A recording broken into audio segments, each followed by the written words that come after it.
నా ఓటు బాధ్యతగా పోలింగ్ సెంటర్కి వెళ్ళి నేను వేసిన. మరి నువ్వు వేసినావా? నువ్వు వేయినావా? నీ ఓటు హక్కు నువ్వు వినియోగించుకున్నావా?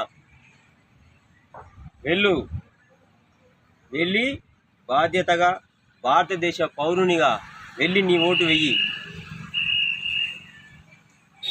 సోమరిపోతులకి ఇంట్లో ఉండకు.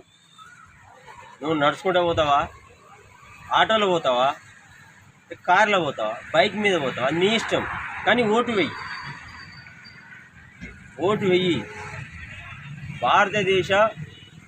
భారతదేశ భవిష్యత్తు, పిల్లల భవిష్యత్తు, భారతదేశం ఏ విధంగా ఉండాలి, ఏ విధంగా అభివృద్ధి పదంలో నడవాలి, ఏ విధంగా అభివృద్ధి చెందాలి అనేది నీ ఓటు మీద ఆధారపడి ఉంది.